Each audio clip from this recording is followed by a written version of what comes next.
KP और केसी का relation पढ़ा था, तो रिलेशन अपने पास आया था KP is equal to KC, लिख रखा हमने RT raise to del N G, RT raise to. आप मुझे बताइएगा केपी और केसी में तीन तरह के रिलेशन हम और डेवलप कर सकते हैं, डिपेंड करता है डेल एन जी पे। केस वन में ऐसा लिख लेता हूँ, जरा बात सुनिएगा। अगर मैंने ये लिखा कि मान लीजिए आपका डेल एन जी का वैल्यू 0 है, डेल एन जी का वैल्यू कितना है, ठीक है, इमेजिन करके चलिए रिलेशन ये चल रहा है आपका KP is equal to KC and then R T raise to del N G. Sir if del N G is equal to 0 that means R T का पावर 0 और आर टी का पावर 0 1 के बराबर हो गया। किसके बराबर? अगर 1 के बराबर हो गया तो केपी किसके बराबर हो गया? Sir at that time KP becomes equal to KC. सही बात है, तो ये बात सही है, ठीक है। अच्छा मुझे बताइए केस 2 क्या बनेगा।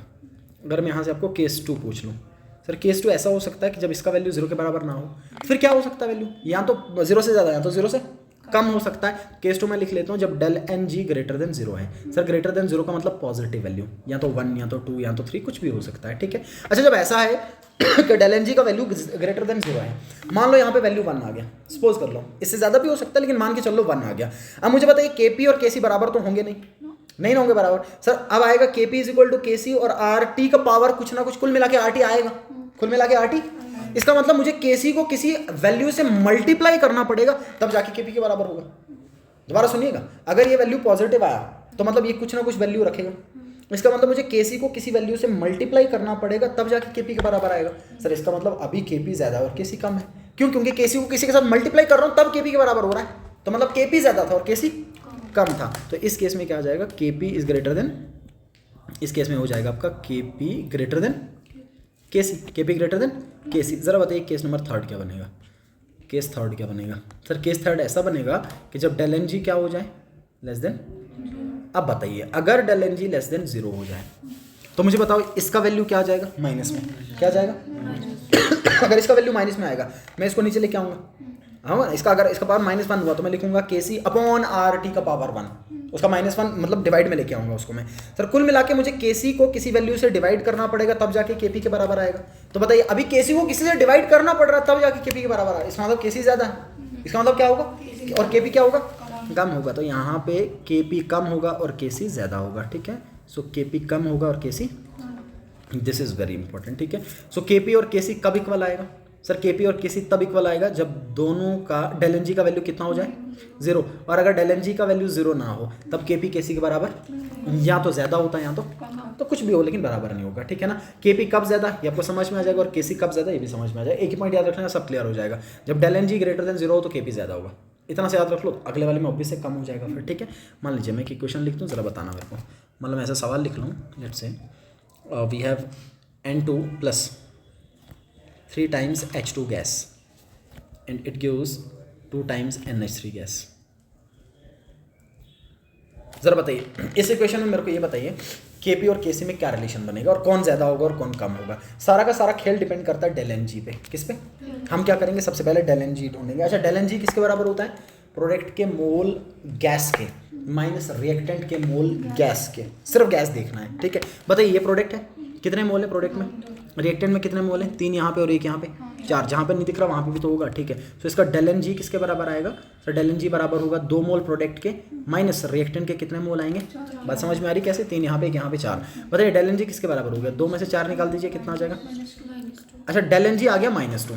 तो जब मैं इक्वेशन में पुट करूंगा तो इक्वेशन तो मेरे पास कुछ इस तरीके का बनेगा, KP is equal to K C and are T का पावर -2। बनेगा नहीं बनेगा? अभी मैंने ऊपर लिखा हुआ था, बस एक ही चीज़ याद रखनी है, अगर del N G greater than 0 होता तो के बी बड़ा होता, लेकिन अभी तो del N G less than 0 है तो अभी के सी बड़ा होगा। कौन बड़ा होगा? सिंपली आ जाएगा के सी इज ग्रेटर देन के पी। यहाँ देखो इसी को मैं थोड़ा एलोबरेट करके बता देता हूँ, तो ऐसा आएगा, मैं इसको ऐसे लिखूँ जरा, के P is equal to K C divided by R T का पावर 2। इसका मतलब के सी को कुछ ऐसा, सही है ना।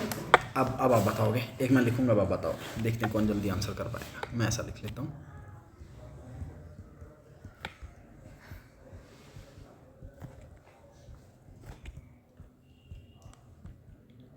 आपको बताना है केपी और केसी में क्या रिलेशन बनेगा और कौन बड़ा होगा।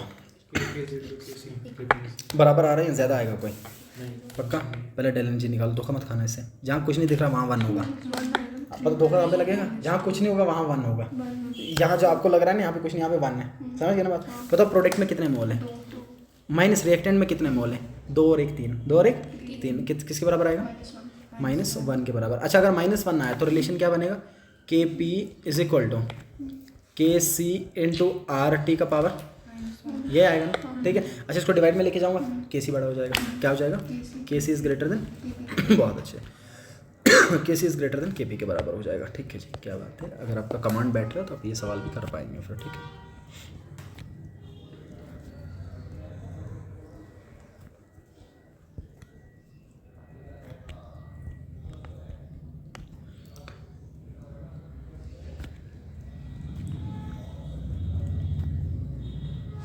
एक्स बताइए, what is the value of x,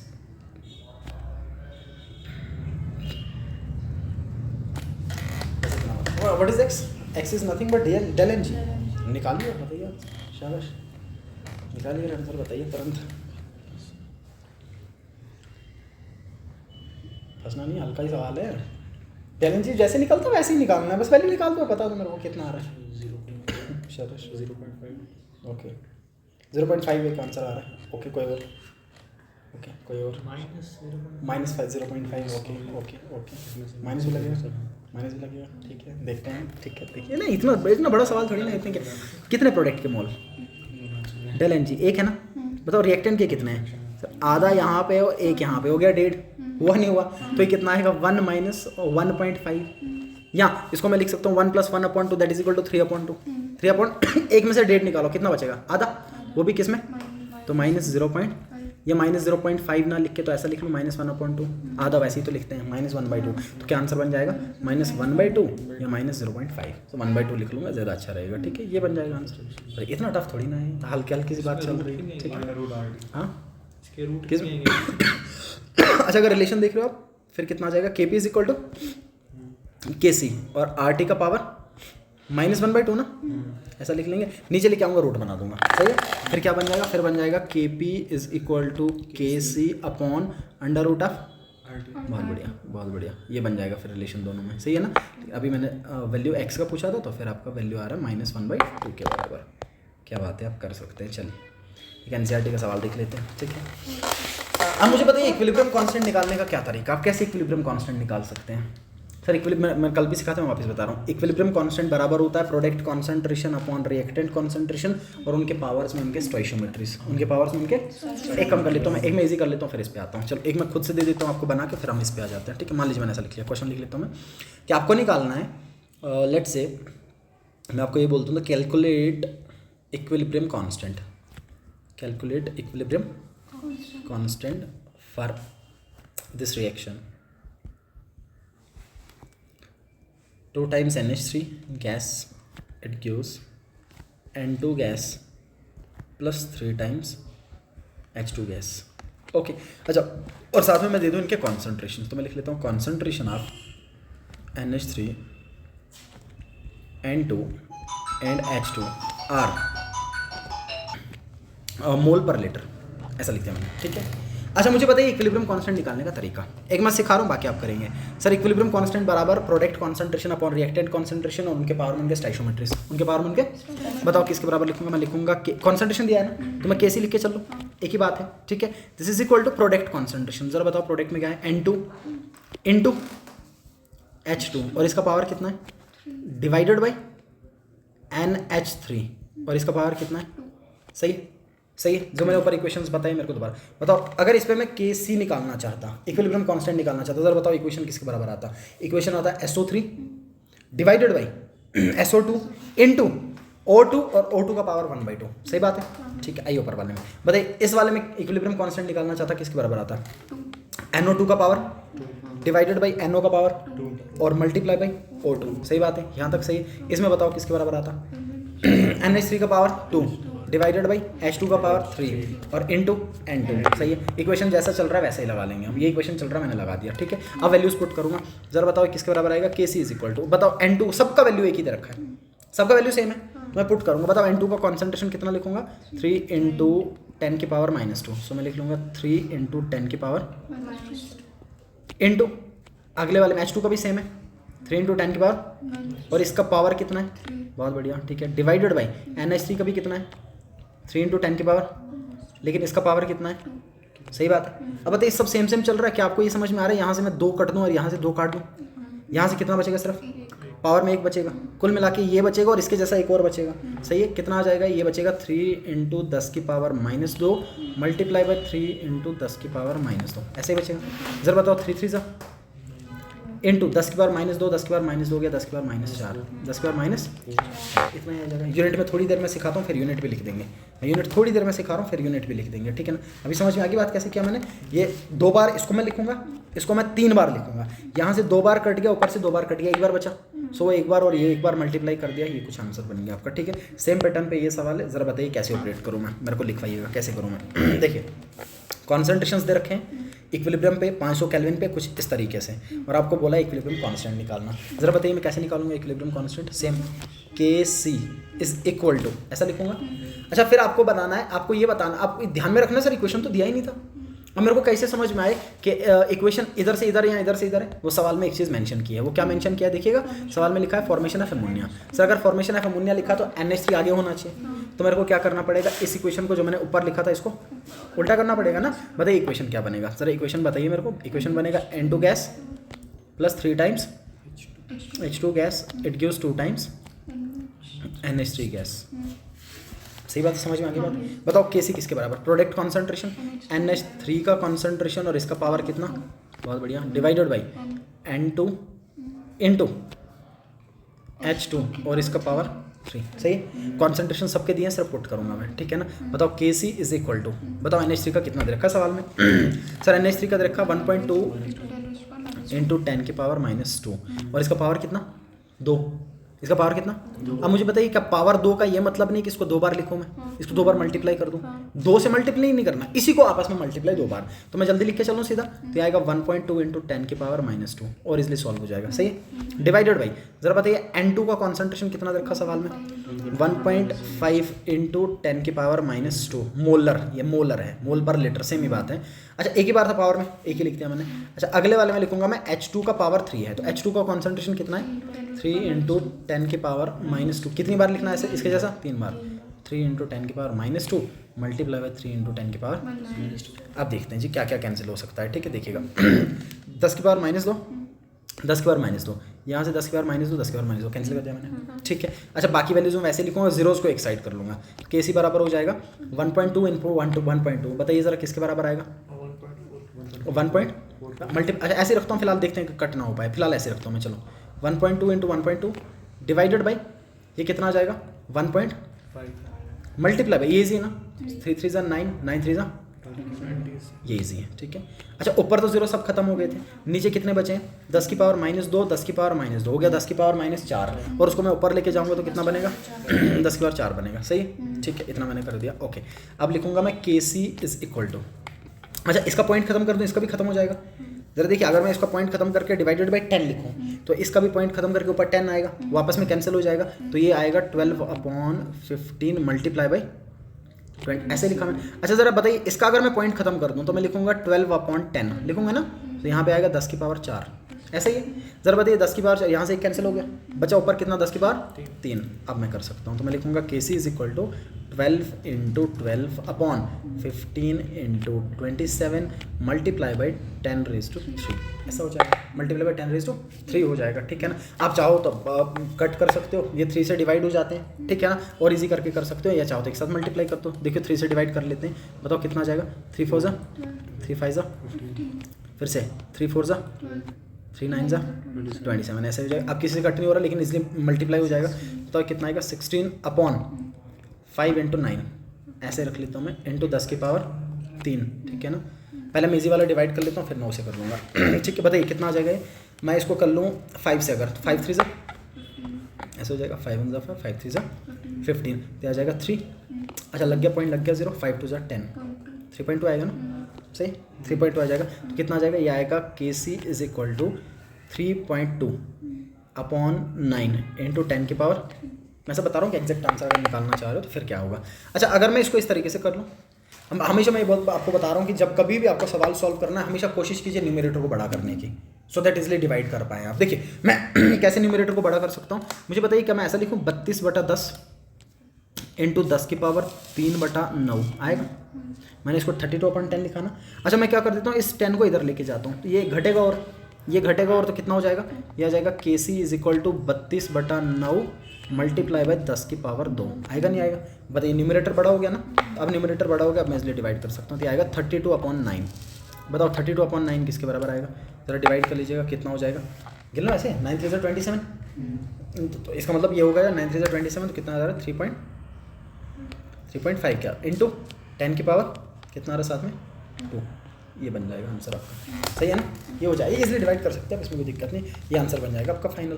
सही, या जिसकी कैलकुलेशन बहुत तगड़ी है इधर ही काम खत्म कर लेता। तो मान लो जो जिसको कैलकुलेशन में आती है ऊपर वाले केस में ही काम खत्म कर लेता, न्यूमरेटर बड़ा करने की कोशिश ना करता। ये बस मैंने इजी करके बताया कि अगर बच्चे को इजीली देखना है तो इस तरीके से हो जाएगा। ठीक है, चलिए एक न्यूमेरिकल टाइप का आंसर टच करते हैं इस पर। नीट 2022 में से सवाल आपको पूछा गया था, ज़रा सवाल पढ़िएगा, सवाल हो जाएगा। बताइए सवाल में KP का वैल्यू दे रखा है, पढ़िए ज़रा कितना वैल्यू दे रखा है KP का। अगर आप पढ़ेंगे तो KP का वैल्यू आपके पास सवाल में दे रखा है 3। ठीक है, अच्छा इक्वेशन कुछ इस तरीके से दे रखा है और आपको क्या निकालना है, KC निकालना है। मैंने अभी कहा था KP और KC से बहुत सारी चीज़ें पूछ सकता है, जैसा मर्जी वैसा सवाल ऑपरेट कर ले। ज़रा मुझे बताइए आप KP और KC के बीच में क्या रिलेशन होता है। Sir we know that KP is equal to KC and RT का पावर डेल NG, यही होता है जी RT का पावर। अच्छा सारा खेल किस पे है, डेल NG पे, तो मैं सबसे पहले डेल NG निकाल देता हूँ। ठीक है ना, ज़रा मुझे बताइए यहाँ से डेल NG किसके बराबर आएगा। Sir del NG will be equal to product mole minus reactant mole, लेकिन वो भी गैस के। बताओ प्रोडक्ट में कितना गैस है, रिएक्टेंट में कितना गैस है, एक ही है ना, या ये सॉलिड है ना, तो 2 में से 1 निकाल दूंगा, 1 आएगा। सही है, तो डेल NG कितना आएगा 2 - 1। सॉलिड वाले को नहीं, सॉलिड को 0, सॉलिड को 0, लेकिन उससे कोई फर्क नहीं पड़ रहा, 1 - 0 कर दूँ तो वैसे ही आएगा। सो 2 - 1 कितना आ जाएगा 2। हाँ अदरवाइज 0 हो जाता, अदरवाइज सॉरी 1 हो जाता, अदरवाइज 0 हो जाता अगर आप ऐसा सोचते कि इसको भी, लेकिन सॉलिड वाले को नहीं देखना, इसलिए डेल NG सिर्फ गैस देखना है। क्या देखना है, किसके बराबर आया। अच्छा आपको चाहिए क्या, KC चाहिए। जरा मुझे बताइए अगर इधर 1 आया तो ये किसके बराबर आएगा, RT के बराबर। आपको KC चाहिए तो RT कहाँ लेके आऊँगा, डिवाइड में, तो बताओ कितना आ जाएगा, KC is equal to KP/RT। आएगा नहीं आएगा, अब वैल्यूज पुट करूँगा। बस जरा बताओ KP का वैल्यू कितना दिया सवाल में, पढ़िए। KP का वैल्यू सवाल में 3 दिया है मैंने लिख दिया 3 multiply sorry divided by R का वैल्यू, ये भी सवाल में दिया है 0.083 मल्टीप्लाई बाई टेम्परेचर भी दिया है, कितना है 1000, 1000 का मतलब 10 की पावर 3, ऐसा ही है ना, 1000 का मतलब 10 की पावर। अब अप्रॉक्सीमेशन लगाता हूँ, इजी करके आंसर पे पहुँच जाऊँगा। देखो कैसे। अच्छा मैं क्या कर लेता हूँ इसको सॉल्व करने के लिए मैं ऐसा कर लेता हूँ कि मैं लिख लेता हूँ 3 मान लीजिए इसको मैंने लिख दिया 83। ओके ज़रा बताओ जब मैंने इसको 83 लिखा, तो मैंने कितने आगे कितने पॉइंट छोड़े, 3, तो मतलब कितना आएगा 1000, लेकिन आएगा कहाँ पे, ऊपर। ये बात यहाँ और इजी कर देता हूँ, देखो अगर ऐसे समझ में नहीं आ रहा देखो मैं ऐसा लिख लेता हूँ, ठीक है ना। ये जो 0.083 था ना, मैंने क्या किया, मैंने इसको लिख लिया 8.3। चलो मैं 8.3 लिख के चल लेता हूँ, वैसे अगर आपको ज़्यादा समझ में आएगा। मैंने लिखा 8.3, कितना लिख दिया बताओ, मैंने पॉइंट कितना आगे किया, 2 डिजिट किया ना, 2 डिजिट।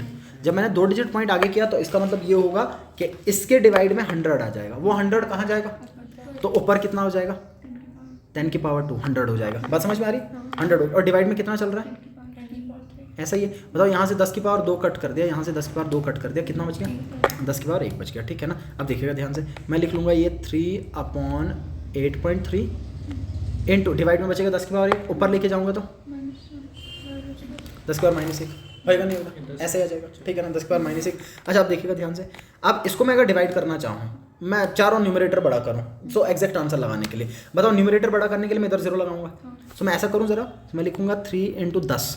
अगर मैं मल्टीप्लाई पे 10 कर रहा हूँ तो डिवाइड भी क्या करना पड़ेगा, तो मैं लिखूँगा 8.3 × 10। क्या फ़र्क पड़ेगा, 10 10 कैंसिल होकर वही आएगा, आगे कितना बच रहा है 10 की पावर, ऐसा ही हो गया।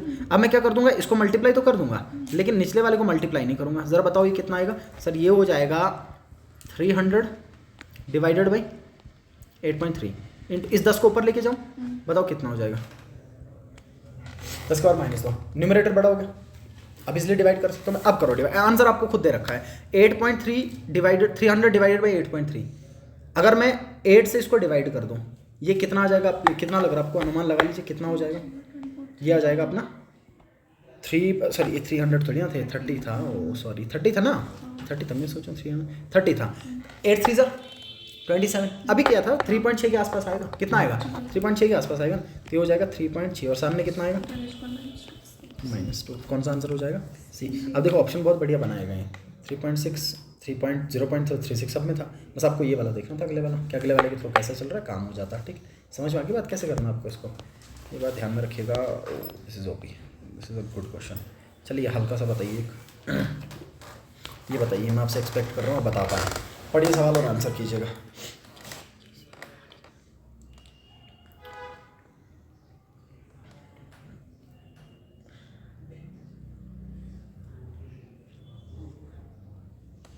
किस वाले केस में केपी और केसी इक्वल नहीं होगा? बताओ कब इक्वल नहीं होता है? जब यहाँ पर जब डेल एन जी जीरो ना हो, सीधी सीधी बात है। क्योंकि जब डेल एन जी जीरो हो जाए तब आर टी का पावर जीरो आता है, 1 के बराबर, केपी केसी के बराबर। आपको सिर्फ इतना देखना है, डेल एन जी जीरो नहीं होना चाहिए, डेल एन जी जीरो नहीं होना चाहिए, इतना देखना है। कौन सा?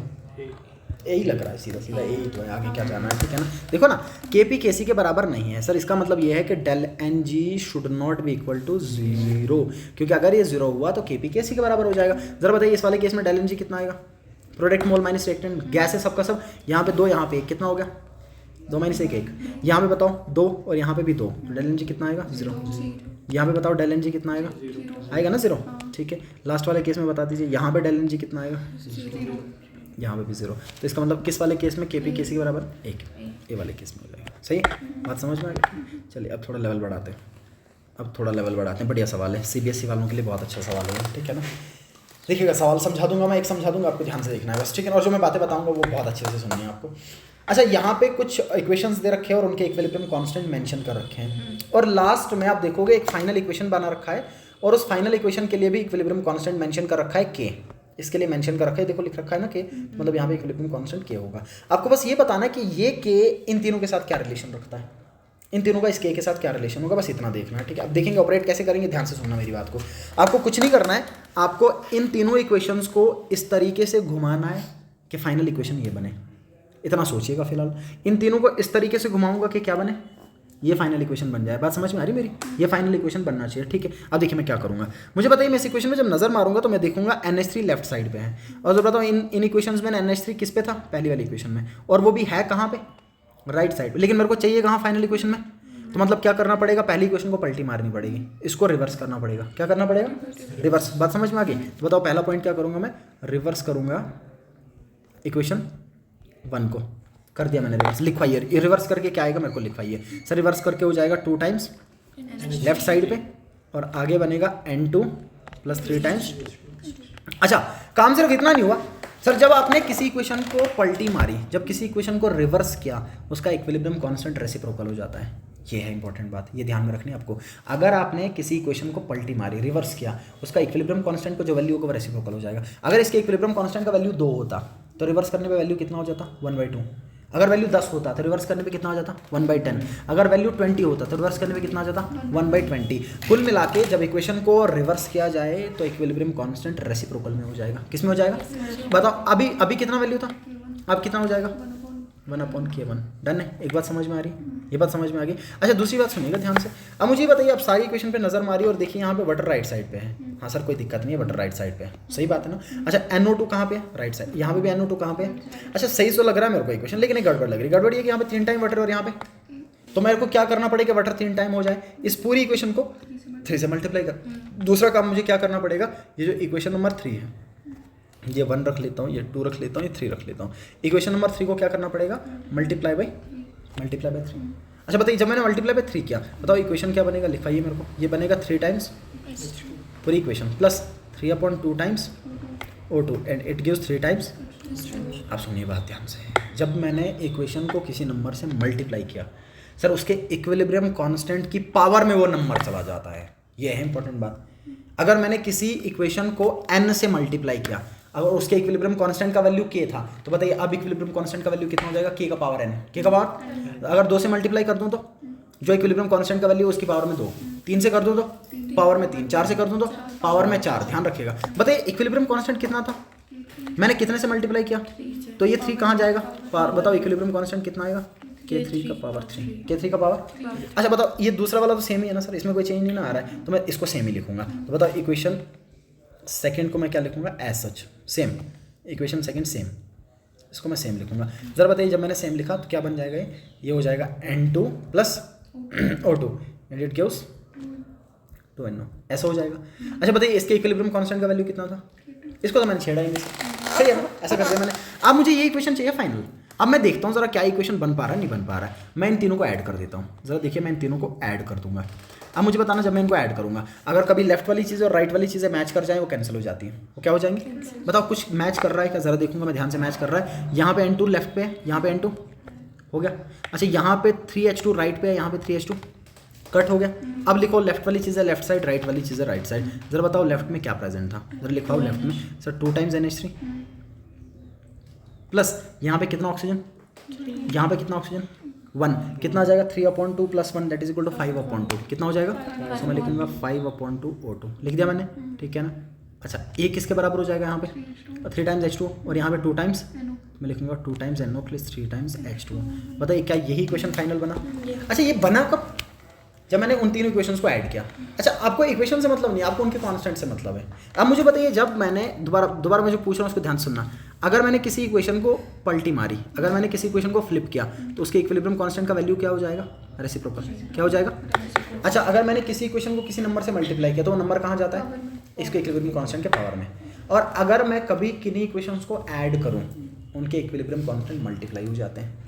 इक्विलिब्रियम कांस्टेंट क्या हो जाते हैं, अगर मैं कभी किन्हीं इक्वेशंस को ऐड करूं तो इक्विलिब्रियम कांस्टेंट क्या हो जाएंगे। मैंने इन तीनों इक्वेशंस को ऐड किया था ना, तो बताइए इनके इक्विलिब्रियम कांस्टेंट क्या हो जाएंगे। जरा बताइए मल्टीप्लाई क्या लिखूंगा मैं, मल्टीप्लाई में लिखूंगा 1/K1 मल्टीप्लाई बाई K3 का पावर 3 मल्टीप्लाई बाई K2। सही बात है, मिला के लिख लूँगा। बताओ मिला के लिखूंगा तो क्या बनेगा, ये बनेगा K3 का पावर 3 इंटू K2/K1। ये किसके बराबर आएगा, ये नए कांस्टेंट K के बराबर, ठीक है। सवाल में यही पूछा गया था, ज़रा देखते हैं क्या कहीं पे ऑप्शन मैच कर रहा है। देखिए कहीं पे ऐसा ऑप्शन देखने को मिल रहा है आपको, K3 का पावर 3 इंटू K2/K1 बिल्कुल मिल रहा है। तो कौन से ऑप्शन में ऐसा देखने को मिल जाएगा, ऑप्शन 1 में। ऑप्शन 1 सही ऑप्शन होगा। बात समझ में आ रही, बताइए मेरे साथ फिर से। अगर मैं किसी इक्वेशन को पलटी मारूँ, फ्लिप करूँ, तो उसका इक्विलिब्रियम कांस्टेंट क्या हो जाएगा। इसका मतलब equilibrium constant for forward is equal to 1 equilibrium constant for backward. सही है ना, दोनों बातें सही। अच्छा अगर मैं किसी इक्वेशन को किसी नंबर से मल्टीप्लाई कर दूं तो इसका इक्विलिब्रियम कांस्टेंट को क्या हो जाएगा, वो नंबर पावर में चला जाएगा नंबर। और अगर मैं कभी इक्विलिब्रियम कांस्टेंट्स को प्लस कर लूँ तो क्या हो जाएगा, ये इक्विलिब्रियम कांस्टेंट मल्टीप्लाई। अगर किसी इक्वेशन को मैं प्लस करूँ तो उनके इक्विलिब्रियम कांस्टेंट मल्टीप्लाई। अच्छा अगर किन्हीं इक्वेशंस को माइनस करूँ तो इक्विलिब्रियम कांस्टेंट डिवाइड हो जाएंगे। बहुत अच्छे, इक्विलिब्रियम कांस्टेंट क्या हो जाएंगे। अच्छा अगर मैं किसी नंबर से किसी इक्वेशन को डिवाइड करूं तो, अगर किसी इक्वेशन को किसी नंबर से डिवाइड करूं तो इक्विलिब्रियम कांस्टेंट में रूट आ जाएगा। इक्विलिब्रियम कांस्टेंट में बिल्कुल उल्टी कहानी है। समझ पा रहे हो कितनी कंफ्यूजिंग कहानी है। जो करना चाह रहे हैं इक्विलिब्रियम कांस्टेंट में, उसका उल्टा खेल हो रहा है, तो बिल्कुल उल्टा खेल हो रहा है। अगर ये बात आपको समझ में आई तो मान लीजिए मैं एक सवाल बना देता हूँ, अब देखते हैं आप कर पाएंगे नहीं। सेम पैटर्न पे सवाल बना रहा हूँ, अब सोच पाएंगे या नहीं सोच पाएंगे, मैं बस ये देखना चाह रहा हूँ, ठीक है। मान लीजिए मैंने ऐसा लिख दिया, मैंने लिख दिया कुछ क्वेश्चन इस तरीके से। लेट्स से वी हैव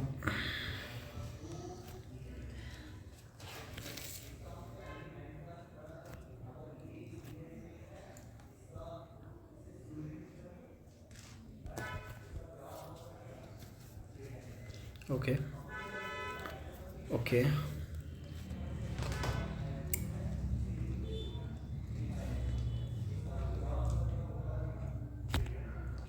अच्छा मान लीजिए मैंने कुछ इस तरीके से क्वेश्चन लिख दिया। ध्यान से देखना इस बात को, ठीक है। एक काम कर लेता हूँ, इसको थोड़ा मैं पलटी मार लेता हूँ। पलटी नहीं मारेंगे, पलटी नहीं होगा इसमें। मैं इसको दोबारा लिख लेता हूँ, रिराइट करके ऐसा लिख लेता हूँ मैं। Let's say we have 2a + b and it gives a to b। Okay ऐसा लिख दिया मैंने। अच्छा मान लीजिए जो ऊपर वाला इक्वेशन था, इसके लिए इक्विलिब्रियम कांस्टेंट का वैल्यू K1, इसके लिए इक्विलिब्रियम कांस्टेंट का वैल्यू, और इसके लिए इक्विलिब्रियम कांस्टेंट का वैल्यू K2। सही है। अब मैं आपको ये पूछ रहा हूँ, ध्यान से सुनना सवाल मेरा। मैं आपको ये पूछ रहा हूँ, सवाल मेरा ये है कि आपका K1 और K2 के बीच में क्या रिलेशन होगा, या K1 और K2 जब इक्वल होंगे, जब मैं K1 = K2 करूँ, K1 = K2 करूँ, बताओ क्या रिलेशन बनेगा। जब मैं दोनों इक्वेशंस को बराबर कर दूँ तो K1 और K2 में क्या रिलेशन बनेगा। कुल मिला के जब मैं दोनों इक्वेशंस को बराबर करूं, जब मैं दोनों इक्वेशंस को बराबर करूं तो दोनों K1 और K2 में क्या रिलेशन बनेगा। अच्छा बराबर करने पड़ेंगे मुझे दोनों इक्वेशंस। बताइए दोनों इक्वेशन बराबर कब होंगे, जब ऊपर वाली इक्वेशन में जो मिल रहा है निचले वाली में भी वही मिले। अब कैसे मैं ये काम कर सकता हूँ, जरा मुझे बताइए। पहली काम तो निचले वाले को पलटी मारना पड़ेगा, सही, ये काम तो करना पड़ेगा। और दूसरा काम इसको मल्टीप्लाई करना पड़ेगा 2 से, है ना। 2 काम करने पड़ेंगे। या ऊपर वाले में चलूँ तो ऊपर वाले को पहले पलटी मारना पड़ेगा, फिर 2 से डिवाइड करना पड़ेगा। 2 तरीके से हो सकता है, दोनों में आंसर सेम हो जाएगा। ठीक है, तो मैं क्या बताना चाह रहा हूँ, सवाल ये है कि जब ये दोनों इक्वेशन बराबर हो जाएं तो K1 और K2 में क्या रिलेशन बनेगा। तो मैं क्या कर लेता हूँ बताइए। पहली चीज़ मुझे ये करनी पड़ेगी कि इक्वेशन 2 को क्या करना पड़ेगा, इसको 1 रख लीजिए, इसको 2 रख लीजिए। इक्वेशन 2 का रिवर्स बताइए। जब मैंने इक्वेशन 2 को रिवर्स किया तो क्या आ जाएगा, ये आएगा A2B और इससे क्या बनेगा 2A, बहुत अच्छे 2A + B। अच्छा, जब मैंने इक्वेशन को पलटी मारा तो इक्विलिब्रियम कांस्टेंट क्या हो गया, रेसिप्रोकल, तो आएगा 1/K2। सही बात। अच्छा, अब मुझे इसको ऊपर वाली इक्वेशन के जैसे करना था, ऊपर वाले में 2 था, यहाँ पे 2 तो नहीं है ना, तो मुझे क्या करना पड़ेगा, सेकंड काम ये करना पड़ेगा कि इस इक्वेशन को मल्टीप्लाई बाई, जब मैं इस इक्वेशन को मल्टीप्लाई बाई 2 करूँ, बताओ ये क्या बनेगा 2 टाइम्स A2B, आगे क्या होगा 4A प्लस यहाँ पे क्या आएगा 2B, ऐसे हो गया। अच्छा, जब मैंने इसको मल्टीप्लाई बाई 2 किया तो इक्विलिब्रियम कांस्टेंट क्या हो जाएगा, पावर में आ जाएगा ना, लेकिन किसकी पावर में, इस 1/K2 के टोटल पावर। लेकिन इससे कोई फर्क नहीं पड़ रहा 1 की पावर से, तो मैं कितना लिखूंगा, मैं लिखूंगा 1/K2 का पावर 1/2, K2 का पावर 2, K2 का पावर 2, ऐसा आ जाएगा। सही है। अच्छा, अब बराबर हो गए दोनों इक्वेशंस, बताओ ये इक्वेशन और ये इक्वेशन बराबर हो गए। अब अगर ये इक्वेशन बराबर हो गए तो मुझे बताओ ये पूरा, इस पूरे का वैल्यू कितना आ रहा है अपने पास, सर एक तो आ रहा 1/K2 का पावर 2 और दूसरा किसके बराबर है, तो इसका मतलब K1 इज इक्वल टू, फिर मैं क्या लिखूंगा, सो K1 is equal to 1/K2 का पावर 2, ऐसे ही होगा। अच्छा, अगर K2 लिखना चाहूँ मैं तो K2 इधर लेके आऊँगा, जब बताओ K2 इधर लेके आऊँगा मैं, तो ये कितना हो जाएगा 1/√K1। कैसा लिखूँ मैं, ज़रा देखना कैसे लिखा मैंने, ज़रा इस ऊपर वाली इक्वेशन को देख के बताइए मुझे। अगर मैं ऐसा कर दूँ कि दोनों पे रूट लगा दूँ, अगर मैं दोनों पे रूट लगा दूँ, ज़रा बताओ इन दोनों पे अगर मैं रूट लगा दूँ तो यहाँ पे बनेगा √K1 इज इक्वल टू, यहाँ पे बनेगा 1/√K2 और इसका पावर कितना चल रहा है, यही होगा। सही बात है। बताओ स्क्वायर और रूट कैंसिल हो जाएगा, ये इधर K2 लेके आऊँगा, ये इधर लेके आऊँगा तो 1/K1 अंडर रूट में आ जाएगा। वो सेम ही बात है ना, ऐसे लिख लो या ऐसे लिख लो, इससे कोई फर्क नहीं पड़ रहा है। कुल मिला के ये इस तरीके से आपका कुछ आंसर बन जाएगा। बात समझ में आ गई आप कैसे घुमा सकते हैं इक्विलिब्रियम कांस्टेंट्स को, बहुत सारे तरीके से इक्विलिब्रियम कांस्टेंट घुमाया जा सकता है। अच्छा, कैसे निकालते हैं आप KP और KC के values, product concentration upon reactant raise to their stoichiometry. ठीक है, अब मैं दिखा देता हूँ इनके यूनिट्स आप कैसे निकालेंगे, मैं यूनिट्स सिखा देता हूँ। Units of equilibrium constant, units of equilibrium constant. अच्छा, अब यूनिट निकालना सीखेंगे आप, देखिएगा ध्यान से। पहले मैं लिख लेता हूँ एक साइड पे KP और दूसरी साइड पे KC, यहाँ पे KC लिख लेता हूँ, यहाँ पे KP लिख लेता हूँ। अच्छा, ज़रा बताइए KC किसके बराबर था, concentration of product upon concentration of reactant raise to ΔNG, stoichiometry वही ΔNG, टोटल स्टोइकियोमेट्री को ΔNG लिखूंगा मैं। ठीक है, अब मुझे बताइए ऊपर भी कॉन्सेंट्रेशन चल रहा है और नीचे भी कॉन्सेंट्रेशन चल रहा है। सर अगर मैं कॉन्सेंट्रेशन कट भी कर दूं तब भी कॉन्सेंट्रेशन ही बचेगा, क्योंकि जरूरी थोड़ी ना दोनों इक्वल हो, ऐसा जरूरी नहीं दोनों इक्वल हो, कॉन्सेंट्रेशन फिर भी कुछ ना कुछ बचेगा। अगर मैं कट भी कर लूँ तब भी 1 मोलर बचेगा। अच्छा, मान लो अगर ऊपर वाले और नीचे वाले को कॉन्सेंट्रेशन बराबर हो जाए तब भी कट करने पे 1 तो बचेगा ना, और 1 भी तो मोलर में कॉन्सेंट्रेशन ही होगा। सर कुल मिला के इसका यूनिट बनेगा कॉन्सेंट्रेशन और इसका पावर कितना आएगा ΔNG, कितना आ जाएगा ΔNG, वेरी इंपॉर्टेंट। इसका मतलब यूनिट फिक्स नहीं है, यूनिट को कौन डिसाइड कर रहा है, ΔNG डिसाइड कर रहा है। ठीक है, तो मैं लिख लेता हूँ जी, यूनिट्स बराबर हो जाएंगे। कॉन्सेंट्रेशन कैसे निकालते हैं, कॉन्सेंट्रेशन बराबर मोल पर लीटर, मोल पर, तो ये हो जाएगा मोल पर लीटर का पावर ΔNG, या इसी को मैं लिख सकता हूँ मोलर कैपिटल M और पावर में ΔNG, पावर में ΔNG। सर ΔNG डिसाइड करेगा यूनिट को। अच्छा, अगर मुझे बताइए ΔNG 0 हो जाए, if ΔNG is equal to 0, sir अगर तो ΔNG 0 हो जाए, इसका मतलब ये हुआ कि इस पूरे के पावर में 1 आ गया, ये पूरे के पावर में 0 आ गया, और जब पूरे के पावर में 0 आ गया 1 के बराबर हो गया। सर जब 1 के बराबर हो गया तो यूनिट लेस हो गया। कैसा हो गया, ये बहुत इंपॉर्टेंट बात, अगर ΔNG 0 होगा तो उस टाइम पे ये कैसा हो जाएगा, यूनिट लेस हो जाएगा। ठीक है, अच्छा इस वाले में फिर आप ऊपर वाले जितने भी इक्वेशंस पढ़े सब में यूनिट निकालेंगे। अब बताओ KP किसके बराबर था, pressure of product upon pressure of reactant raise to stoichiometries. अच्छा, जब मैं प्रेशर कट भी कर लूँ तब भी तो प्रेशर ही बचेगा, और प्रेशर का यूनिट कितना होता है ATM या बार, सही है ना, ATM या बार या टॉर, जो भी यूनिट आप लिखना चाहें, लेकिन जनरली मैं ATM लिख के चलता हूँ। फिर यूनिट क्या बनेगा, सर यूनिट्स बराबर हो जाएंगे ATM का पावर ΔNG, ATM का पावर एटमॉस्फेरिक प्रेशर का पावर ΔNG। सही है। अच्छा, कौन डिसाइड करेगा फिर से, लेकिन इसमें यूनिट ईजी है, जो भी आ रहा है। अगर ΔNG का वैल्यू 0 आ रहा है तो यूनिट लेस, अगर ΔNG का 1 आ रहा है तो ATM का पावर 1, 2 आ रहा है तो ATM का पावर 2, -2 आ रहा है तो ATM का पावर -2, यूनिट सिंपल है। ठीक है ना, इसमें यूनिट देखने के लिए आपको ऑपरेट करना पड़ेगा, लगाना पड़ेगा। देखिए 1 बाय 1 ऊपर वाली इक्वेशंस में लगा रहे हैं, मुझे बताइएगा कितना आंसर बनेगा। ठीक है, इन वालों में लगा के देखते हैं, इन सब में लगा के देखते हैं। ठीक है, बताइए इस वाले केस में ΔNG कितना आ रहा है, आपको निकालना है यूनिट ऑफ KC। बताओ केसी का यूनिट किसके बराबर हो जाएगा सर? कॉन्सेंट्रेशन का power del N G. Sir concentration बराबर मोल पर लीटर। सर कुल मिला के मोल पर लीटर का पावर डेल एन जी। सो मोल पर लीटर का पावर 1, मोल पर लीटर का पावर, इसका मतलब ये हो जाएगा मोल का पावर 1 अपॉन लीटर का पावर 1, और वो लीटर का पावर ऊपर लेके आऊँगा तो आपको समझ में आ रहा है, लीटर -1 हो जाएगा। सो मोल लीटर इनवर्स क्या आ जाएगा? अच्छा इधर बताइए डेल एन जी कितना था, ये क्या हो जाएगा? बहुत अच्छा, यूनिटलेस। अगले वाले भी सारे सही है ना, यूनिटलेस हो जाएंगे। अगले वाले में भी सेम ही था, ठीक है। ज़रा इस वाले इक्वेशन में मेरे को बताइए, ये सब के सब गैस मान लीजिए, गैस है, ये भी गैस है, और ये मान के चलो गैस है, और ये मान के चलो लिक्विड है। मैं लिख के दे देता हूँ, बताओ यहाँ पे यूनिट्स क्या बनेंगे? अगर मैं ऐसा लिख दूँ तो मुझे यूनिट्स बताइएगा, यहाँ पे यूनिट्स क्या बनेंगे? बताओ क्या लग रहा है, क्या यूनिट्स हो सकते हैं? माइनस करना पड़ेगा, डेल एन जी निकालना पड़ेगा ना पहले। ज़रा बताइए डेल एन जी किसके बराबर? प्रोडक्ट के गैस के मोल आगे 2 माइनस रिएक्टेंट के गैस के मोल 2 + 5/2, यह जाएगा 5/2 + 2 and that is equal to 5/2 + 2, 2 × 4, 5 × 4 ऐसा आएगा ना, देखो ना, ये आएगा 5/2 + 2, 2 × 4, 5 और 4 9, ये आएगा 9/2, है ना। फिर मैं क्या करूँगा, 2 - 9/2 दैट इज इक्वल टू 4, 4 9 में से 4 निकाल, -5/2, कहाँ पे 5/2, इसमें 3, ये मतलब मैंने लिख लिया है लिक्विड में। हाँ मैंने खुद लिख के दे दिया कि लिक्विड में, इसलिए हम सिर्फ गैस ही देख रहे हैं ना, मैंने लिख लिया लिक्विड में इसलिए मैंने सिर्फ गैस।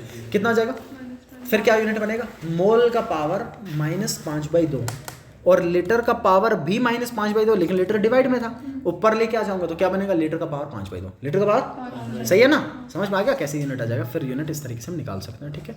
ये आ जाएंगे जी, इसका यूनिट निकाल देता हूँ, अदरवाइज जब आप PDF पढ़ेंगे तो आपको समझ नहीं आएगा क्या लिखा हुआ है, ठीक है, इसलिए इस वाले को मैं मिटा रहा हूँ।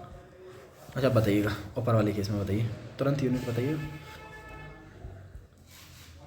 यहाँ पे बताओ, यहाँ पे बताओ यूनिट्स ऑफ केसी, जल्दी बताना मगर। किसके बराबर डेल जी? 1 के बराबर निकाला भैया, 1 के, तो यूनिट क्या आ जाएगा? मोल पर लीटर का power 1, that mean simply mole litre inverse, है ना। तो मोल और साथ में ये बन जाएगा, बहुत अच्छे, मोल लीटर इनवर्स हो जाएगा। Okay okay okay.